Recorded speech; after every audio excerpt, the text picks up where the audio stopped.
Good afternoon class. Good afternoon ma'am. अभी भी बहुत कम बच्चों ने ज्वाइन किया है। आपकी क्लास की अटेंडेंस हमेशा काफ़ी लो आती है। Ma'am good afternoon. Good afternoon Nancy.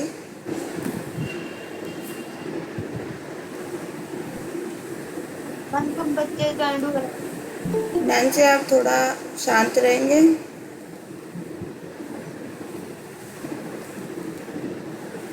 सब बच्चे म्यूट कर लीजिए अपने आप को एंड एक मैसेज अपने ग्रुप पे डाल दीजिए कि क्लास स्टार्ट हो गई है, सब ज्वाइन कर लें।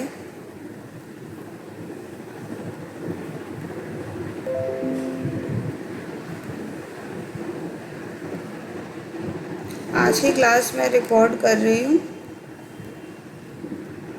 But record ma'am? करने का ये मतलब नहीं है कि बाकी बच्चे क्लास अटेंड नहीं करेंगे। मैं लास्ट क्लास में भी बोल चुकी हूँ, अगर आप लोग ज़्यादा आपकी अटेंडेंस लो जाती है और बच्चे जो है डिसिप्लिन मेंटेन नहीं करते हैं तो ये चीज़ आपके इंटरनल पे अफेक्ट होगी और आप लोगों के मार्क्स फिर इस वजह से कम हो सकते हैं। तो प्लीज़ क्लास में डिसिप्लिन मेंटेन करें, अटेंडेंस अपनी हाई रखें, ताकि आपको बाद में जब आप फिर एक्सक्यूज़ेस देते हैं कि हमारी अटेंडेंस क्यों कम है और उस बच्चे की अटेंडेंस क्यों ज़्यादा है, तो फिर कोई आर्गूमेंट ना हो। और मैं आपको पहले ही बता चुकी हूँ, आपके 18 चैप्टर्स हैं कोर्स में। अब 18 चैप्टर्स आपके हमें करवाने भी है टाइम पे। उसके साथ साथ आपकी हर मंथ असेसमेंट होगी, मंथली असेसमेंट हुआ करेगी। आपके हर चीज़ के मार्क्स काउंट होंगे, चाहे आपकी अटेंडेंस हो, चाहे आपके जो आपको प्रोजेक्ट्स मिलते हैं वो हो, चाहे आपके यूनिट टेस्ट हों, चाहे वर्कशीट हो। हर चीज़ जो आपको दी जाती है आपने डिलीजेंटली अच्छे से काम करना है, और क्योंकि इसके सबके नंबर आपके इंक्लूड होंगे। कुछ बच्चे जो है रेगुलरली प्रेजेंट होते हैं, पर कुछ बच्चे अभी तक नेगलेक्ट कर रहे हैं। मेरे पास जो है 3 क्लासेस हैं 12th की हमारी, जिनकी हम एक साथ लेते हैं। तो हमेशा मैं ये नोटिस कर रही हूँ कि जो आर्ट्स के सेक्शंस हैं उनकी अटेंडेंस बहुत लो जा रही है, उनका काम टाइमली नहीं आ रहा है। बच्चे जो है सीरियसली काम नहीं कर रहे हैं, सिर्फ अटेंडेंस ग्रुप पे मार्क कर देते हैं, इवन क्लास में आने तक का आते तक नहीं है क्लास में, और आके बस अटेंडेंस मार्क करके चले जाते हैं। तो बेटा आपके रिज़ल्ट पे ये चीज़ आएगी। आप ऐसे आइए मत सोच के बैठिए कि ऑनलाइन है तो हम हमारे अपने आप हम पास हो जाएंगे। ये चीज़ सीबीएसई का भी आप सर्कुलर रीड कर सकते हैं, सा क्लियरली इसमें मेंशन है पूरा ईयरली परफॉर्मेंस बच्चे की काउंट होगी सीबीएसई के रिज़ल्ट में इस बार से। तो आप अगर कोई भी मंथ जो है या किसी भी वीक आप उसको सीरियसली नहीं करते, या आप इन्फॉर्म नहीं करते टीचर को कि आप क्यों नहीं क्लास ले रहे हैं, क्यों काम आपका नहीं किया, तो दैट मीन्स कि आप जो है अपने काम को लेके सीरियस नहीं हैं, और फिर यानी आपके मार्क्स कटने के चांसेस ज़्यादा हैं। तो ज़्यादा डिले ना करते हुए हम नेक्स्ट चैप्टर स्टार्ट करते हैं। हमारी अगली यूनिट है आपकी nutrition food and science technology, यानी कि मैम? पोषण, खाद्य विज्ञान और औद्योगिकी। हाँ जी मैम प्रैक्टिकल के बारे में कुछ पूछना था मैम। बेटा, प्रैक्टिकल में आपकी प्रैक्टिकल की जब मैं क्लासेस लूँगी ना, मैं यस तब मैम। आपको पूरा बताऊँगी। प्रैक्टिकल में अभी के लिए आपको जो आपको पीडीएफ दी गई है आप उसको लिख लीजिए। टेबल्स मैं आपको बता चुकी हूँ, टेबल्स छोड़ दीजिए अभी। अब हम एक यस मैम। डे डिसाइड करेंगे कि जिस दिन हम जो है प्रैक्टिकल अच्छे से डिस्कस कर सकते हैं, ठीक है। मैम मो प्रयोग उसमें 3 है। हाँ, मोस्ट प्रोबेबली हम सैटरडे की क्लास जो है वो प्रैक्टिकल के लिए रखा करेंगे, ताकि हम प्रैक्टिकल जो है सैटरडे वाली क्लास में डिस्कस कर सकें, ठीक है। गुड तो आफ्टरनून मैम। Yes ma'am. ठीक है, तो इस प्रैक्टिकल से रिलेटेड जो भी बात होगी हम सैटरडे को रखेंगे। और अगर और कोई यस दिक्कत मैम। आती है तो आप कॉल करके पूछ सकते हैं। अभी आज की क्लास हमने थ्योरी के लिए रखी है, क्योंकि हमारा कोर्स जो है काफ़ी स्लो चल रहा है, तो हमें इस पर भी फोकस करना है। तो आज हम सिर्फ इस चैप्टर पे फोकस करते हैं। प्रैक्टिकल वाला काम आपको करा दिया जाएगा, आप रिटर्न अपना कंप्लीट रखिए, बाकी हम मैनेज कर लेंगे। ज़्यादा इसके लिए स्ट्रेस लेने की ज़रूरत नहीं है। बाकी ओके अगर मैम। कोई भी चीज़ होती है आप कॉल करके पूछ सकते हैं, ठीक है। तो चलिए, ओके नेक्स्ट मैम। आपका मैंने यूनिट बताई, आपकी कौन सी है? पोषण, खाद्य विज्ञान और प्रौद्योगिकी, यानी कि nutrition, food science and technology, ठीक है।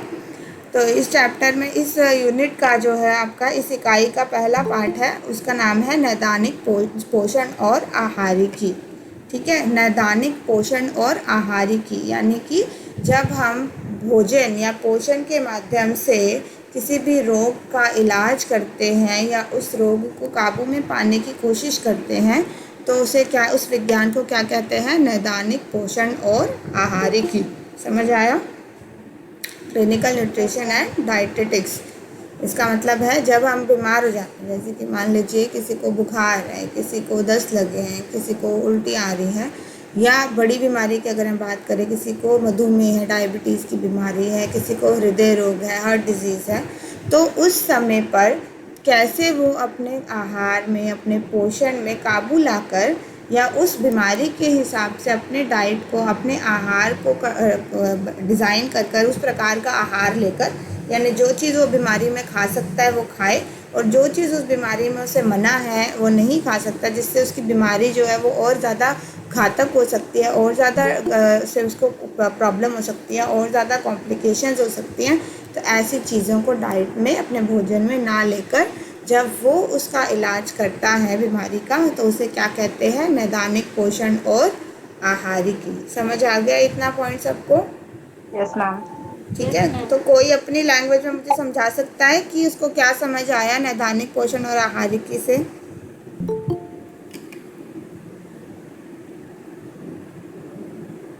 कोई भी बच्चा? अभी जस्ट मैंने बताया, आपको क्या समझ आया? बेटा ये चैप्टर बहुत इम्पॉर्टेंट है, तो ये चीज़ को थोड़ा सा अपना कॉपी पेन लेके साथ में बैठा करिए। मैं आपको शुरू से बोलती हूँ, अपनी बुक साथ में लेके कॉपी पेन लेकर बैठिए। जो चीज़ आपकी अभी तो मैं आपको साथ के साथ समझा सकती हूँ, पर अगर आप मुझसे 2 दिन बाद या 3 दिन बाद आप बोलेंगे मैम ये पॉइंट नहीं समझ आया, तो उस समय पे फ्लो में समझाना थोड़ा डिफ़िकल्ट हो जाता है। तो इसीलिए साथ के साथ आपको जो चीज़ समझ आती है या नहीं आती है प्लीज़ बताइए। क्या समझ आया डेफिनेशन? जैसे मैंने अभी नाम बताया कि हम इस चैप्टर में क्या पढ़ेंगे। मैम हम इस चैप्टर में नैदानिक पोषण और आहारिकी के बारे में पढ़ेंगे। नैदानिक पोषण मतलब पोषण का वो विशिष्ट क्षेत्र होता है जो ना बीमारी के टाइम पे ना मतलब उस समय पोषण के से संबंधित होता है। वो पोषण जो होता है नैदानिक पोषण उस बीमारी के टाइम पे उससे संबंधित होता है, उसे हम नैदानिक पोषण कहते हैं। और मतलब नैदानिक पोषण और आहारिकी के हमारे शरीर में काफ़ी महत्व होते हैं। जैसे ना मतलब शरीर के पोषण में अगर कोई कमी हो जाती है तो उससे ना शारीरिक क्रिया हमारी प्रभावित होने लग जाती है, हम नॉर्मल रूप से कार्य नहीं कर पाते। और जब हम हमें ना मतलब स्वस्थ होने के बाद भी अगर हम कार्य नहीं कर पाए तो हमें कई तरह की बीमारियां हमारे शरीर में होनी शुरू हो जाती है। और मैम इससे ना मतलब काफ़ी प्रॉब्लम होती है और नई नई बीमारियां उभर के हमारे शरीर में आ जाती है, जो होनी नहीं चाहिए वो होने लग जाती है हमारी बीमारियां। हाँ जी, वेरी गुड। क्या नाम है बेटा आपका? मैम नम्रता। नम्रता, हाँ जी, नम्रता ने काफ़ी अच्छे तरीके से बताया। नम्रता ने देखो दोनों पॉइंट्स कवर करे हैं। जैसे एक तो जब आप बीमार हो और बीमारी के समय पे आपको पोषण में किस तरीके से कंट्रोल करना है, क्या बदलाव लेकर आने हैं अपने आहार में, अपने पोषण में, ये सब।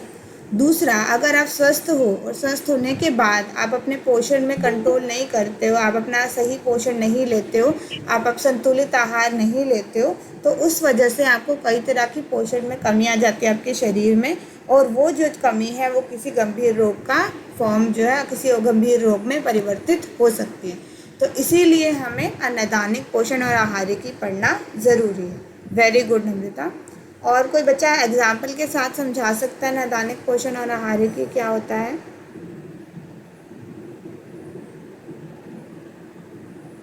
हाँ बताओ नैन्सी। जो फल फ्रूट है तभी तबियत खराब हो जाए किसी की तो किया जाता है। हाँ, जैसे कि सिंपल आपका आपके घर में आप अब देखते हो कि कई बार क्या होता है, हमें जो है वॉमिटिंग आ रही होती है, या कभी दस्त लग जाते हैं, या कभी बुखार आ जाता है, या सिंपल हम जो कोविड का केस हमारे पास बहुत लेटेस्ट एग्जांपल है, कॉमन एग्जांपल है, इसी को ले लें। तो उस समय हमें क्या करना होता है? हमने देखा कि हर जगह पे तब बताया गया अपना डाइट को कंट्रोल रखें, ऐसी चीज़ें खाएं और ऐसी चीज़ें ना खाएं, लिस्ट आती थी ना रोज़। तो वो क्यों क्या किसका एरिया में कवर होती है? वो नैदानिक पोषण और आहारिकी में कवर होती है कि अगर हम अपना आहार सही रखेंगे, पोषण सही रखेंगे, तो उससे हमें बीमारी से लड़ने के लिए हमें आसानी होगी। पर अगर हम उसे काबू में नहीं रखेंगे तो वो बीमारी जो है गंभीर रूप ले लेगी और उस वजह से हमारी डेथ भी हो सकती है ना। Yes ma'am. हाँ, दूसरा है कि हमें बीमारी कैच कब होती है? देखो, अगर हम स्वस्थ हैं, अगर हमारी इम्यूनिटी सही है, हमारी रोग प्रतिरोधक क्षमता अच्छी है, हम स्वस्थ हैं, तो हमें वो बीमारी पहले ही नहीं लगेगी। समझ आया? तो अगर हम स्वस्थ होने के साथ साथ हम अच्छे से खाना शुरू से खा रहे हैं तो हमारे पास चांस कम होगा कि हम किसी रोग से ग्रस्त हों। तो हमें अगर किसी भी रोग से बचना है, किसी भी रोग को हमारे शरीर में आने से रोकना है, तो हमें क्या करना होगा? हमें शुरू से ही संतुलित आहार, अच्छा पोषण लेना है ताकि हमें कोई बीमारी हो ही ना। ठीक है, तो इसीलिए हमें दोनों तरफ से हमें पोषण पे अपना काबू रखना ज़रूरी है। और इस एरिया को, इस फील्ड को, पढ़ाई को क्या कहते हैं? नैदानिक पोषण और आहारिकी कहते हैं।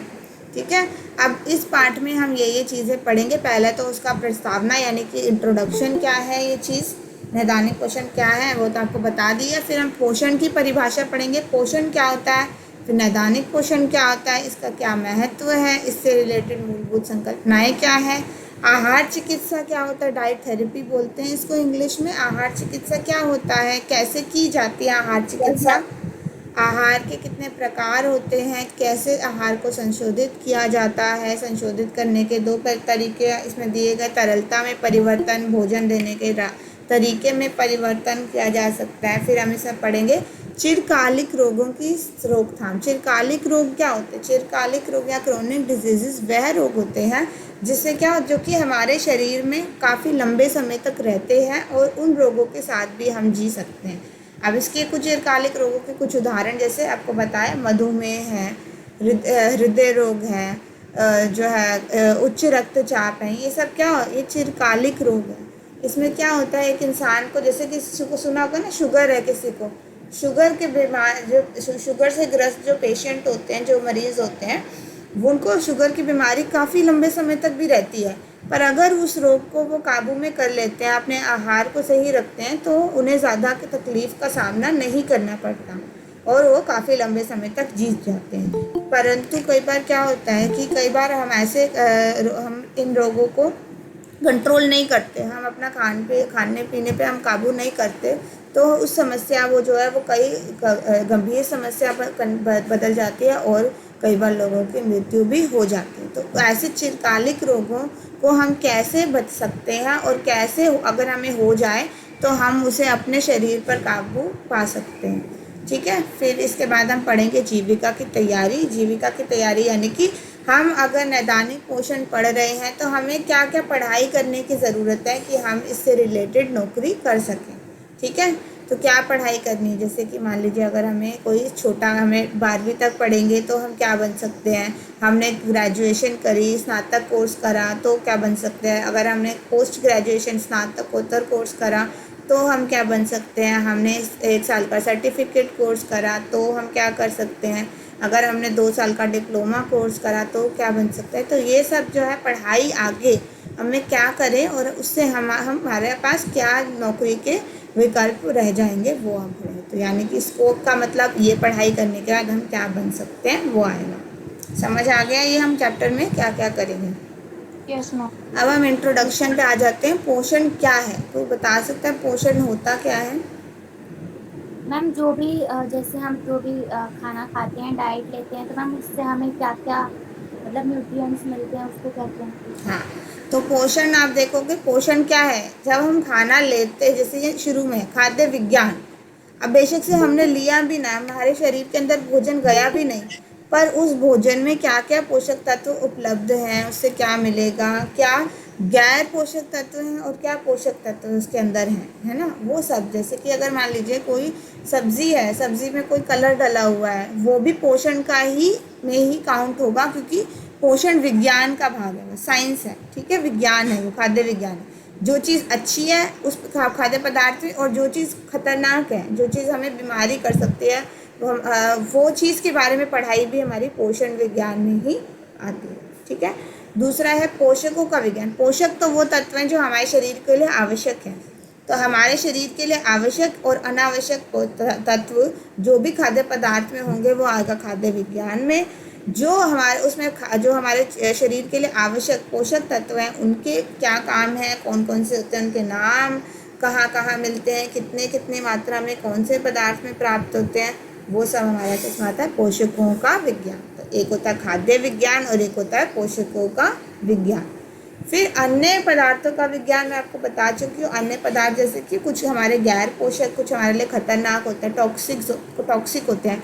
अगर कोई खाद्य पदार्थ हमने खा लिया तो उससे क्या हो जाए, जान को खतरा भी हो सकता है। कई तरीके के रोग होते हैं, जैसे कैंसर जैसे रोग भी हो जाते हैं, ऐसे पदार्थ भी होते हैं। तो वो चीज़ का विज्ञान हमारा अन्य पदार्थों का विज्ञान में ही आएगा। इसके अलावा कई बार हमारे भोजन के अंदर ऐसे तत्व भी होते हैं जो पोषक नहीं होते पर हमारे शरीर के लिए आवश्यक होते हैं, जैसे कि पानी, सिंपल जल होता है भोजन में, है ना। आप संतरा खाते हैं, संतरा जब आप खाते हो तो उसके अंदर जितने पोषक तत्व हैं उससे ज़्यादा तो उसमें पानी होता है, जल होता है ना। इसी तरीके से आप सेब खाते हो, आप रोटी खाते हो, रोटी में भी क्या होता है, रोटी में भी आटा गूंथते हैं, पानी डालते हैं ना। तो ये चीज़ भी हमारे लिए आवश्यक है, तो ये भी पोषण के अंदर ही आती है। दूसरी, इसके अलावा कई तरह रेशा जो होता है वो पोषक तत्व नहीं है। रेशा जो है वो क्या है, रेशे के अंदर कोई पोषक तत्व नहीं मिलते, उसके से हमें कोई ऊर्जा नहीं मिल रही, कोई प्रोटीन नहीं मिल रहा, पर वो हमारे भोजन को पचाने के लिए बहुत आवश्यक होता है। तो अगर हमारे भोजन में रेशा नहीं होगा तो हमारा भोजन जो है वो पचेगा नहीं, ठीक है। तो इसीलिए कहते हैं ना कि मैदा खाने से ज़्यादा अच्छा होता है रोटी खाना। क्यों? क्योंकि रोटी में रेशा ज़्यादा होता है और मैदे में रेशा कम होता है। तो इसीलिए ऐसे पदार्थ जो हमारे शरीर में पाचन में मदद करते हैं, चाहे उससे हमें कोई पोषक तत्व ना भी मिल रहा हो, वो किस में आता है, अन्य पदार्थों में आता है। समझ आया? हाँ जी मैम, रेशा जो होता है वो भोजन को पचाने में काम करता है। हाँ, रेशा आप बोलते हैं ना कि रेशे वाला खा, जैसे आपकी फ्रूट है, फ्रूट में जब आप चबाते हो तो कुछ चीज़ होती है ना कि जो फिर उसके बाद चबाने के बाद हमारे पास बच जाती है। जैसे आप सिंपल आप जो है मौसम्बी का जूस निकालते हो, तो जो जूस निकालने के बाद जो भाग बच जाता है वो क्या है, वो रेशा है। उसमें कोई पोषक तत्व नहीं बचा, पर उससे क्या हुआ, वो आपका, अगर आप फ्रूट खाते हो और जूस पीते हो तो हेल्दी क्या हुआ, फ्रूट खाना, क्योंकि फ्रूट आप पूरा खाते हो तो रेशा भी मिलता है जिससे आपका भोजन पचने में मदद मिलती है। कहते हैं ना कि जो है मैदा, जैसे मैंने आपको एग्जांपल दिया, मैदा खाने से कॉन्स्टिपेशन होती है क्योंकि उसमें रेशा नहीं होता। पर अगर आप आटा खाते हो, आटे में चोकर मिला के खाते हो तो उससे क्या होता है, आपको भोजन पचाने में मदद मिलती है और आपको कब्ज की या कॉन्स्टिपेशन की तकलीफ नहीं होती। समझ आया? और वो इसीलिए होता है क्योंकि वो हमारा भोजन जो हमारे शरीर में मूवमेंट होती है, एक अंग से दूसरे अंग तक जब वो चाहता है तो उस प्रक्रिया में हमारी रेशा मदद करता है। समझ आया? Yes ma'am. ठीक है। और इसीलिए जब बोला जाता है कि दस्त जब लगे होते हैं किसी को तो उस समय पे उसको रेशा नहीं खाना चाहिए, क्योंकि उससे क्या होगा, और समस्या गंभीर हो जाएगी। तो उस समय में रेशा नहीं लेना। और अगर हमें खाने में तकलीफ, पाचन तंत्र हमारा सही नहीं है, हमें पचने में दिक्कत आ रही है, तो हमें उस समय पे रेशा जो है वो लेना है। अब आया समझ? Yes ma'am. ठीक है।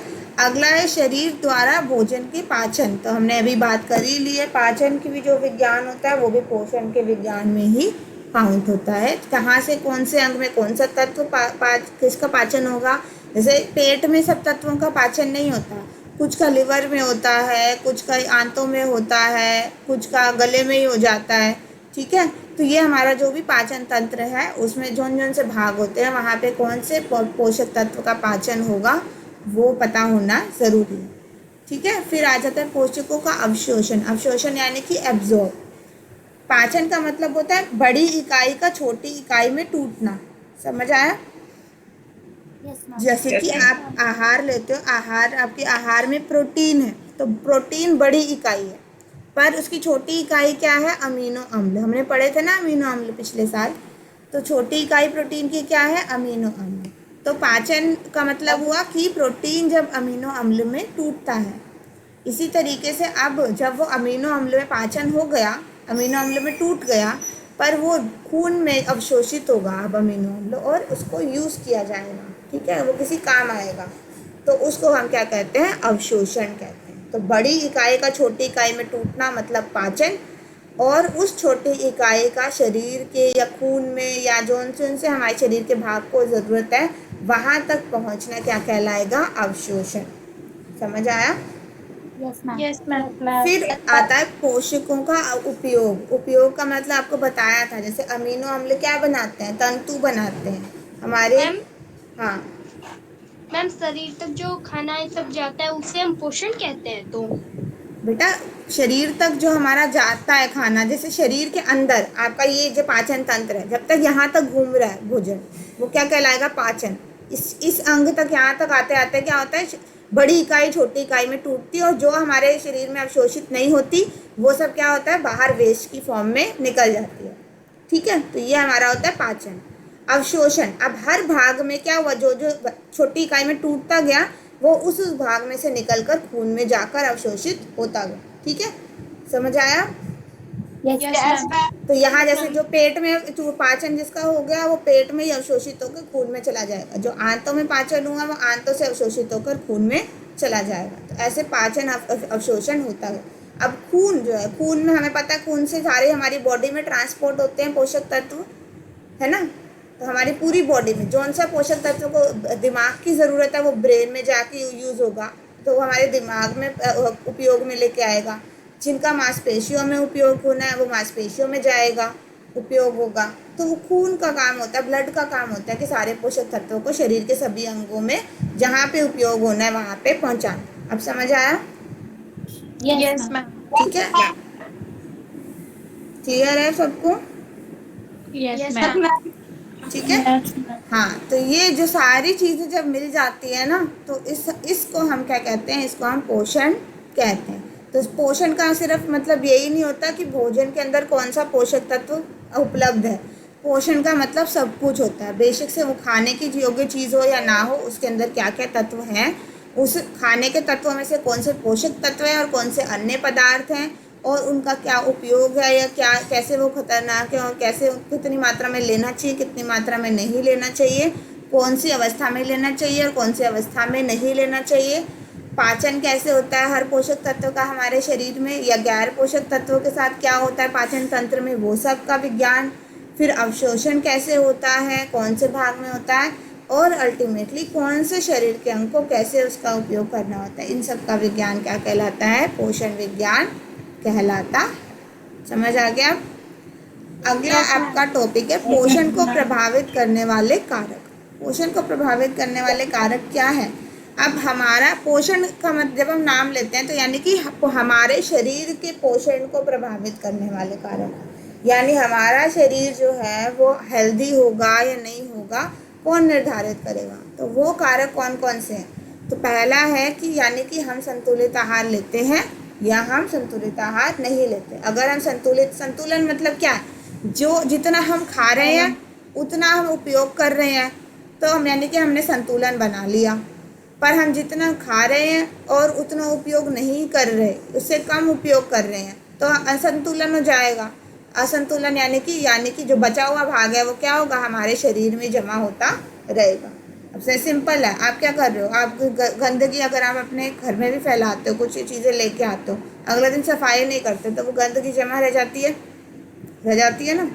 तो जितना आप जो है सामान लेकर आ रहे हो उतना ही आप घर से सफाई भी करो तो आपका घर साफ रहेगा, है ना।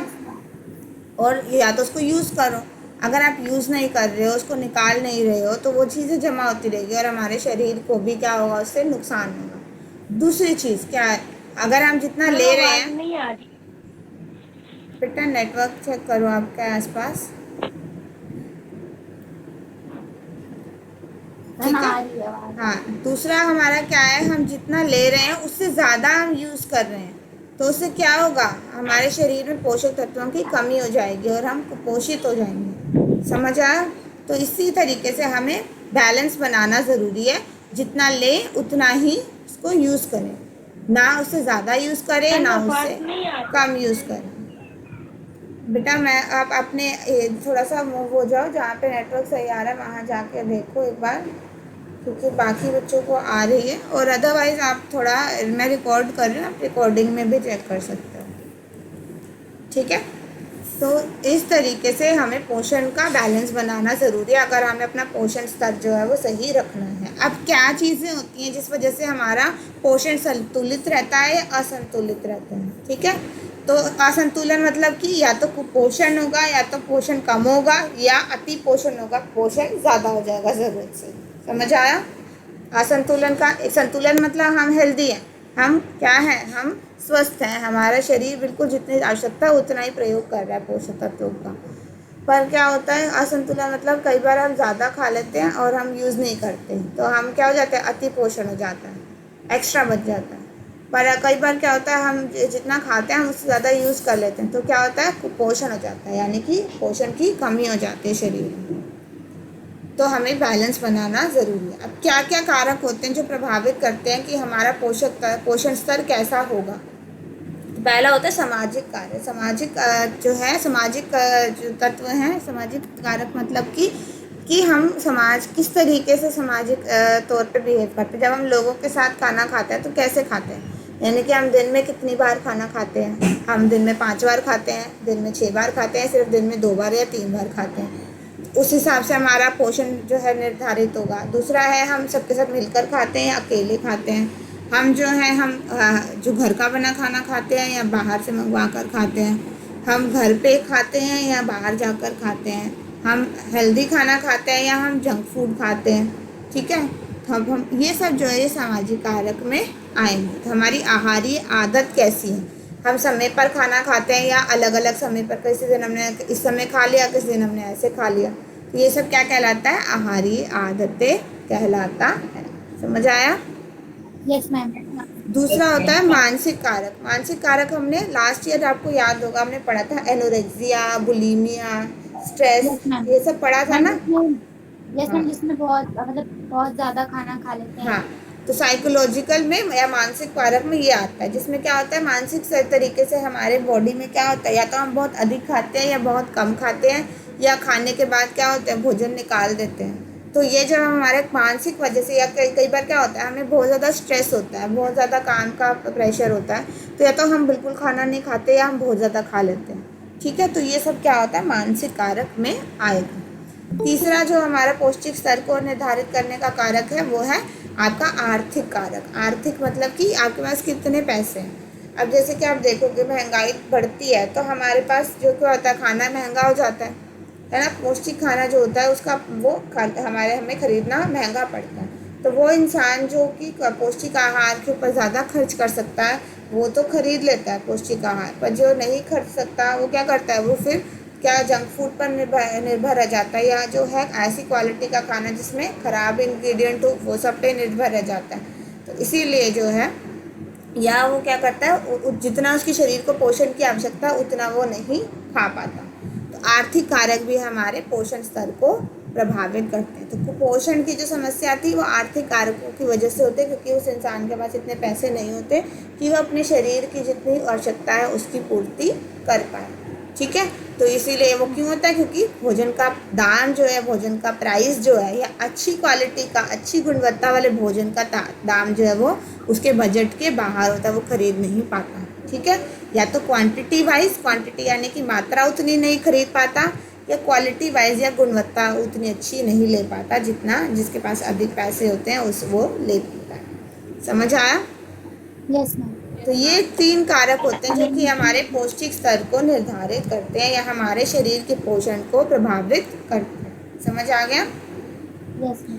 अब अगला है आपका सेहत और पोषण के बीच में क्या संबंध होता है। तो सेहत और पोषण का भी मैंने जैसे आपको शुरुआत में ही बताया, अगर जो है हमारा शरीर जो है सेहतमंद है, हम अच्छा पोषण ले रहे हैं, तो हमारी रोग प्रतिरोधक क्षमता अच्छी होगी।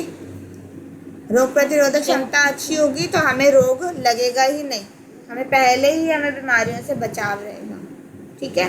कोई भी अगर बाहर से कोई भी हमारा कीटाणु हमारे शरीर में एंटर करता है तो हमारी रोग प्रतिरोधक क्षमता जो है वो उससे लड़ लेगी और हमें बीमारी के सिम्टम्स जो है नहीं आएंगे, लक्षण जो है हमें नहीं आएंगे। समझ आया? तो इस बार भी कोविड के केस में भी ऐसे जिनकी रोग प्रतिरोधक क्षमता अच्छी थी उनको सिम्टम्स नहीं आए, उनको लक्षण नहीं आए। जिनकी रोग प्रतिरोधक क्षमता खराब थी उनको सारे सिम्टम्स आए और कई बार वो ज़्यादा गंभीर भी हो गए। दूसरा, बीमारी के बाद शरीर को सामान्य स्थिति में लाना। अब जैसे ये है, पहली बार जब कोरोना आया था तो कई लोगों की रोग प्रतिरोधक क्षमता अच्छी थी, है ना, तो उन्हें पता ही नहीं चला कि बीमारी कब आई और कब चली। पर जब दूसरी बार आया तो उनकी धीरे धीरे क्या हुआ, उस कीटाणु ने क्या किया, हमारे शरीर पे कब्जा किया और हमारी रोग प्रतिरोधक क्षमता धीरे धीरे कम की। तो जब उसने दूसरी बार अटैक किया तो क्या हुआ, उससे हमारे लक्षण जो है वो थोड़े से गंभीर और हो गए। ठीक है, तो इसीलिए जो सेकेंड वेव जब आई थी तो ज़्यादा लोगों को कॉम्प्लिकेशंस का सामना करना पड़ा। और फिर जो है उसके बाद रिकवरी जो होती है बीमारी से, यानी कि वापस सामान्य स्थिति में लाने में लोगों को अधिक समय लगा। समझ आया? तीसरा है दीर्घकालिक रोगों से होने वाले नुकसान को बचाना। मैंने आपको बताया कि दीर्घकालिक रोग या जो आपका जो होते हैं आपके क्रॉनिक डिजीज़ होती हैं, वो क्या होती हैं, जो हमें लंबे समय तक होती है पर हम क्या उसे काबू में रख सकते हैं। जैसे कि ब्लड प्रेशर, शुगर, ये सब जो होते हैं अगर हम अपने काबू में रख लेंगे आहार के माध्यम से तो उससे नुकसान को हम बचा सकते हैं। ठीक है, तो ये 3 तरीके से हमारा पोषण और स्वास्थ्य जो है वो आपस में संबंधित होते हैं। ठीक है, पहला रोग प्रतिरोधक क्षमता, दूसरा है हमारे जो शरीर को सामान्य स्थिति पर लेके आना, और तीसरा जो है जो दीर्घकालिक रोगों से हमें बचाना। ठीक है, अब अगला है हमारा पौष्टिक स्तर और रोगों की अवस्था में क्या संबंध है। अब देखो 2 तरीके हैं, एक तो मैंने आपको शुरू में ही बता दिया पौष्टिक स्तर कि हमारा पौष्टिक स्तर कैसा है, और बीमारी आपस में 2 तरीके से लिंक होते हैं। पहला तो अगर आपका पौष्टिक स्तर सही है तो रोग आपको होगा नहीं, और दूसरा अगर आपको रोग हो गया तो आप पौष्टिक स्तर पे कंट्रोल करके उससे जल्दी निपट सकते हो। समझ आया? और दूसरा कई बार क्या होता है, जो रोग होता है, जैसे अभी कोरोना का मैंने आपको एग्जांपल दिया कि रोग जो होता है वो एक स्वस्थ इंसान के शरीर की भी रोग प्रतिरोधक क्षमता को कम कर देता है। क्यों? क्योंकि वो जो रोग जो है, जो कीटाणु जो बाहर से कोई चीज़ आई वो आपके शरीर में अपने भोजन के लिए आई है, तो वो भोजन के लिए आई है तो वो क्या करेगा, आप अपने शरीर में तो पहले आप स्वस्थ थे तो आप अपना भोजन ले रहे थे, अपने शरीर की आवश्यकता पूरी कर रहे थे, पर जैसे ही कोई बाहर से कोई भी चीज़ आपके शरीर में आती है तो आपका शरीर क्या करता है, आपकी जो रोग जो प्रतिरोधक जो सिस्टम होता है उसको अपने वश में करता है, कंट्रोल करता है, और उससे क्या करता है, उसको अपने भोजन के लिए प्रयोग करता है। तो जब आपको रोग हो जाता है आपको दोनों की रिक्वायरमेंट पूरी करनी, दोनों की आवश्यकताएं पूरी करनी है। पहले तो अपने शरीर की आवश्यकता भी पूरी करनी है, और उस जो चीज़ आपके शरीर में कीटाणु आया उसकी भोजन की आवश्यकता भी पूरी करनी है, और एक और चीज़ करनी है कि उससे लड़ने के लिए भी तैयारी करनी है कि वो चीज़ जो हमारे शरीर में से ख़त्म हो जाए। तो तीनों चीज़ों का आपने ख्याल रखना है, नहीं तो क्या होगा कि वो चीज़ अगर हम अपना आहार जो है पहले जैसे ही रखेंगे तो वो चीज़ आपका जो शरीर में जो चीज़ कीटाणु आया वो आपके शरीर पे पूरा कब्जा कर लेगा। समझ आया? Yes ma'am. ठीक है, तो 3 चीज़ों का ध्यान रखना है कि पहला तो वो आपके शरीर की किसी चीज़ को नुकसान ना पहुंचाए, और दूसरा कि आपका शरीर इतना स्ट्रांग हो कि उसको भगा भी सकते हैं। ठीक है, तो जो अब आप इसमें देखोगे कि जो है आपका अगर पौष्टिक स्तर की अगर हम बात करें, शरीर के पौष्टिक स्तर हैं अगर शुरू से अच्छा है तो उससे क्या होता है, उसके पूर्वानुमान, रोग कितने समय तक लगते, पूर्वानुमान का मतलब क्या होता है? हेलो नैन्सी, बोलो क्या बोल रहा? हेलो, हाँ जी, पूर्वानुमान का मतलब होता है कि रोग जो है कब कितने लंबे समय तक चलेगा, रोग की जो है आपकी क्या क्या गंभीर हो उसके परिणाम हो सकते हैं रोग के, वो सब का जब डॉक्टर अनुमान लगा लेता है ना तो उसको क्या कहते हैं, रोग का पूर्व अनुमान। यानी कि एक मरीज़ कितने लंबे समय कितने समय तक जो है वो अस्पताल में रहेगा, कितना उसको गंभीर स्थिति आ सकती है, कितने उसको लक्षण आ सकते हैं, तो वो जो भी शुरुआत में जब एक पेशेंट भर्ती होता है हॉस्पिटल में तो वो जो अनुमान लगाता है उसको क्या कहते हैं, रोग का पूर्वानुमान कहते हैं। ठीक है, तो ये इसका रोग का पूर्वानुमान हो गया। दूसरा है स्वस्थ लाभ। स्वस्थ लाभ यानी कि रिकवरी, रिकवरी यानी कि वो कितने जल्दी जो है वैसे नॉर्मल स्टेज पे आ जाएगा, जैसे बीमारी से पहले वाली जैसी अवस्था थी वैसी अवस्था तक इतने समय तक आ जाएगा। तीसरा होता है कि अस्पताल में ठहरने का समय। अस्पताल में ठहरने का समय का मतलब है कि एक तो होता है कि इलाज आपका चलता रहता है पर आप अस्पताल से डिस्चार्ज हो जाते हो, तो वो जो पीरियड होता है कि जब आप अस्पताल में आए और उससे डिस्चार्ज हो गए, वहाँ से घर तक चले गए, वो समय, ठीक है। तो आपका पौष्टिक स्तर जो है, आपका बीमारी से पहले का पौष्टिक स्तर ही 3 चीज़ें निर्धारित करता है। पहला कि आपका रोग कितने समय तक चलेगा, दूसरा कितने समय तक आप बिल्कुल ठीक हो जाओगे, और कितने समय तक आपको हॉस्पिटल में ठहरने की ज़रूरत पड़ेगी, ठीक है। तो इसीलिए जब एक इंसान जो है वो ख़राब पोषण शुरुआत से ही ले रहा होता है तो उसकी पौष्टिक स्तर शुरुआत से ही ख़राब हो जाता है और उसको बीमारी लगने के चांस भी बढ़ जाते हैं। और बीमारी एक बार हो गई तो उसको गंभीर लक्षण भी उसके सबसे ज़्यादा होने के चांसेस रहते हैं और समस्या जो बढ़ जाती है और उसकी सेहत में जब सुधार लाने में सबसे अधिक समय लगता है। इसी का उल्टा अगर हम देखें, अगर एक इंसान जब पोषण अच्छा ले रहा है तो उसका पौष्टिक स्तर सही है, उसको बीमार होने के चांसेस या रिस्क बहुत कम होंगे, और अगर उसको किसी वजह से अगर बीमारी हो भी जाती है तो उसके लक्षण जो है आसानी से ख़राब नहीं होंगे और उसकी जो है समस्या कम रहेगी और उसकी सेहत में सुधार बड़ी जल्दी हो जाएगा। समझ आया? Yes ma'am. Yes ma'am. अगला है कि अगर एक इंसान, जब हमने शुरू में बात की, अगर एक इंसान शुरू से ही स्वस्थ है पर उसको बीमारी लग गई तो उसमें क्या होता है, कई बार बीमारी, मैंने जैसे आपको बताया, बीमारी एक स्वस्थ इंसान में जिसका न्यूट्रिशनल स्टेटस या पौष्टिक स्तर बिल्कुल सही था, उसको भी बीमारी अगर लग गई या बीमार हो गया तो उसका जो पौष्टिक स्तर है वो भी खराब हो जाता है। क्यों? मैंने आपको बताया, क्योंकि क्या होता है, वो उसके शरीर को तोड़ने लग जाता है, जो कीटाणु उसके शरीर में घुसा और वो क्या करता है, उसके शरीर पर कब्जा कर लेता है और बीमारी की वजह से उसकी स्थिति गंभीर होने के चांसेस रहते हैं। तो हमारे लिए दोनों में से बेहतर क्या है? हमारे लिए बेहतर है कि हम शुरू से ही अपना पौष्टिक स्तर सही रखें ताकि हमें जो है इसके जो ख़राब होने की, गंभीर होने का रिस्क जो है वो कम से कम रहे। ऐसा बिल्कुल नहीं होता कि एक स्वस्थ इंसान को बिल्कुल कोई कुछ भी नहीं होगा, ऐसा हो नहीं सकता, पर जो रिस्क होता है, चांस होता है, वो कम से कम हो जाता है अगर हम शुरू से ही स्वस्थ रहते हैं तो। और इवन जब हमें रोग हुआ उसके बाद भी हम अपने पोषण को कंट्रोल में रख रहे हैं तो, ठीक है। ये जो बात हुई है वो शुरू से बीमार स्वस्थ की और शुरू से अस्वस्थ की बात हो रही है। तो अगर हम इस समय पर बीमारी होने के बाद हम अपना पौष्टिक स्तर सही रखते हैं तो ये समस्या हमें यहाँ पे भी नहीं देखने को मिलेगी। क्लियर हो गया? Yes ma'am. ठीक है। अब नैदानिक पोषण क्या होता है, मैं आपको बता चुकी। नैदानिक पोषण का अर्थ क्या होता है, जब हम पोषण और रोग के संदर्भ में बात करते हैं, पोषण और रोग के बारे में बात करते हैं तो उसे हम क्या कहते हैं, नैदानिक पोषण कहते हैं। रोग का इलाज कर रहे हैं हम किसके माध्यम से? पोषण के माध्यम से। इलाज नहीं सही टर्म होगी इसके लिए, रोग को कंट्रोल कर रहे हैं, रोग से होने वाली गंभीर समस्या को कम से कम करने की कोशिश कर रहे हैं, रोग पर काबू पाने की कोशिश कर रहे हैं, किसके माध्यम से? अच्छे पोषण के माध्यम से। तो उसे क्या कहते हैं? नैदानिक पोषण कहते हैं। नैदानिक का नाम ही क्या है? निदान करने वाला। निदान मतलब सॉल्व करने वाला। कोई भी बीमारी है उसको सॉल्व करना है, हमें सोल्यूशन निकालना है, उसको सही करना है, निदान करना है, ठीक करना है। तो हम जब बीमारी को ठीक करते हैं पोषण के माध्यम से तो उसे क्या कहते हैं? नैदानिक पोषण कहते हैं, ठीक है। तो नैदानिक पोषण को और क्या कहते हैं? पोषण चिकित्सा। चिकित्सा का मतलब क्या? इलाज ही होता है ना। तो जब हम पोषण के माध्यम से इलाज करते हैं तो उसे पोषण चिकित्सा भी कहते हैं। तो जब पोषण को किसी रोग के संदर्भ में बात की जाती है, अब देखो रोग हम बड़े आसानी से यूज़ कर रहे हैं कि रोग में जब हम पोषण की बात करते हैं तो उसे हम नैदानिक पोषण कहते हैं। पर आप देखेंगे कि हमें कितने, इस दुनिया में इतने सारे रोग हैं और हर एक इंसान की आवश्यकताएं अलग अलग हैं, है ना। पौष्टिक आवश्यकताएं हर एक इंसान की अलग है, आपकी अलग है, मेरी अलग है। आपकी क्लास में 2 बच्चे जिनकी सेम एज है, सेम हाइट वेट है, उनकी पौष्टिक आवश्यकताएं भी अलग है क्योंकि उनके शरीर में पाचन की गति जो है वो अलग अलग तरीके से होती है।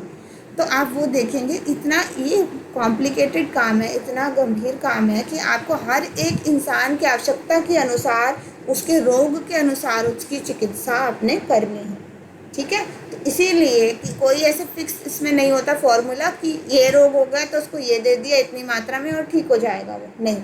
हर एक इंसान की पहले आवश्यकताओं के बारे में चेक किया जाता है, उसके रोग की गंभीरता के बारे में देखा जाता है और फिर डिसाइड किया जाता है कि इसको कौन सी चीज़ें देनी है और क्या चीज़ें नहीं देनी, कितनी मात्रा में देनी है, किस समय देनी है।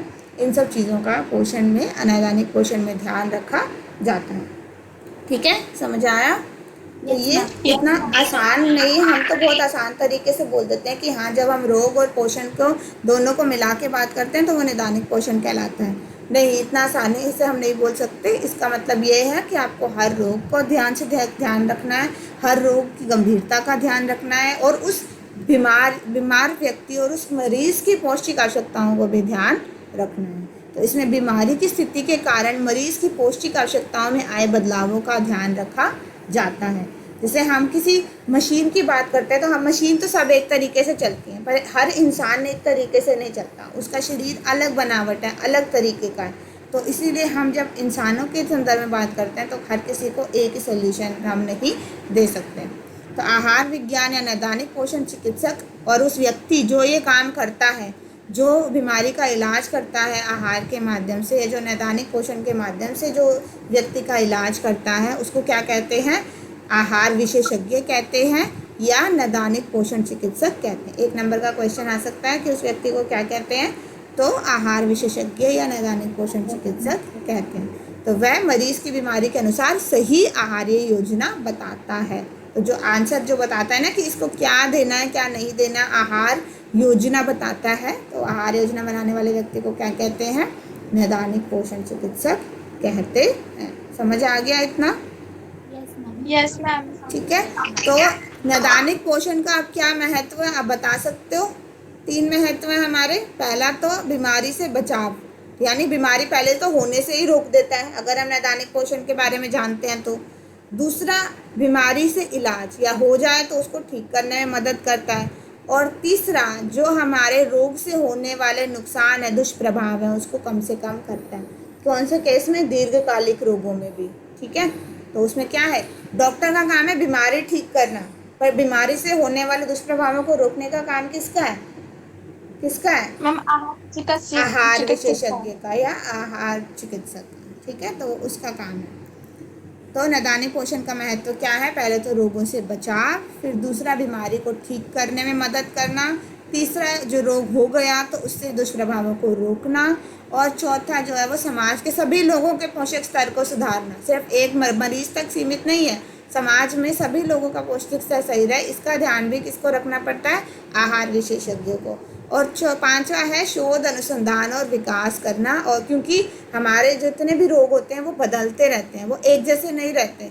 उसमें आप कोरोना का ही देखोगे, कोरोना में भी कहते हैं म्यूटेशन हो रही है, बदलाव आ रहे हैं। तो हर रोग जो होता है इंसान, क्योंकि मैंने आपको बताया अलग अलग है, तो एक इंसान से दूसरे इंसान में हर चीज़ अलग अलग तरीके से होती है। इसीलिए जो है रोग भी परिवर्तित होते हैं, हमारा भोजन में भी परिवर्तन होता रहता है साथ के साथ। तो इसीलिए उस हिसाब से उसमें बदलाव लाना भी, उसको पढ़ना, उसमें जो उसकी प्रक्रिया में बदलाव, इलाज में बदलाव, तरीके में बदलाव लाना भी जो है उसके लिए शोध करनी आवश्यक है। तो इसीलिए इसमें शोध, अनुसंधान और विकास भी आएगा। ठीक है, तो पहला रोगों से बचाव। रोगों से बचाव कैसे हो सकता है? स्वस्थ आहार और जीवन शैली की आदतें बताना। दूसरा है कि बीमारी को ठीक करने में मदद करना। बीमारी ठीक कैसे होगी? कि पहले तो जब हम सामान्य स्तर पर रखेंगे उसके पोषण को, यानी कि जब बीमार है व्यक्ति तो ये चीज़ को ध्यान रखना कि उसका पोषण स्तर कम ना हो किसी भी वजह से, बीमारी की वजह से। तो उतना ही अगर बढ़ रही है आवश्यकता तो आवश्यकता बढ़ाकर उसको पोषण देना। दूसरा है मरीज को सुझाया गया भोजन, सही आहार प्राप्त होना। एक तो हमने क्या किया, हमने ये तो दे दिया हाँ कि उसको बताया भी आपने ये खाना है, पर वो खा रहा है या नहीं खा रहा, वो चीज़ का ध्यान रखना कि जो सुझाया गया है वो खाए, जिसे प्राप्त भी हो। तीसरा है मरीज़ की व्यक्तिगत और रोग की आवश्यकता को ध्यान में रखना। मैंने आपको बताया कि सबकी व्यक्तिगत आवश्यकताएं अलग अलग होती है। कोई वेजिटेरियन है, कोई नॉन वेजिटेरियन है, कोई जो है वो दिन में 3 बार खाना खाता है, कोई दिन में 5 बार खाना खाता है। उन चीज़ों को ध्यान में रखना। दूसरा रोग की आवश्यकता, जैसे मैंने बताया कि अगर वो बीमारी ऐसी है उसमें वो शुगर नहीं खा सकता या तला हुआ नहीं खा सकता, ऐसी चीज़ें ना देना। और कई बार रोग में क्या होता है, इंसान को उल्टियाँ आ रही होती हैं या कई बार सिर दर्द होता है या कुछ ऐसी चीज़ें हो जाती हैं, तो वो चीज़ खाना उसके लिए संभव नहीं होता। तो ऐसा खाना देना जो आसानी से पच जाए या वो ले सके। इन चीज़ों का ध्यान रखना। यह सुनिश्चित करना कि आहार मरीज़ के शरीर में पाच्य और अवशोषित हो रहा हो। तो यह वही जो मैं आपको बता चुकी हूँ कि एक तो खाना देना और वो शरीर जो है शरीर में पच भी जाए। ये ना हो कि उसने खाया और 1 घंटे बाद वॉमिट करके निकाल दिया, तो आपने तो ध्यान दिया यहाँ तक कि उसने खा लिया और उसको सही दिया, उसके शरीर में तो वो गया ही नहीं। तो इस चीज़ का ध्यान रखना कि शरीर में अवशोषित हो जाए। फिर आता है स्थापित रोग के दुष्प्रभाव को रोकना। मैंने आपको बताया कि कई बार रोग जो होता है वो कई तरीके के नुकसान करता है, जैसे कि सिंपल मधुमेह के केस में किडनी को बहुत ज़्यादा नुकसान होता है। तो ये चीज़ का ध्यान रखना कि उस इंसान की किडनी सही तरीके से काम कर रही है। इसी तरीके से जब उच्च रक्तचाप होता है तो हृदय को नुकसान होता है। तो ये चीज़ का ध्यान रखना कि जो हृदय रक्तचाप उच्च होने की वजह से हृदय को नुकसान ना हो। तो ये चीज़ें सही रखना कि जो है जो कंट्रोल करके रखना कि और किसी अंग तक वो प्रभाव ना हो। फिर आता है कि समाज में सभी लोगों के पौष्टिक स्तर को सुधारना। कैसे सुधार सकते हैं हम समाज के पौष्टिक स्तर को? काजल थोड़ा हाँ जी, तो कैसे सुधार सकते हैं? पहला तो उनके अंदर अच्छी आदतों को बढ़ावा देना, और जिनके पास पैसे नहीं हैं उनको वो संसाधन है वो सब उपलब्ध कराना। तो ये सरकार का काम है।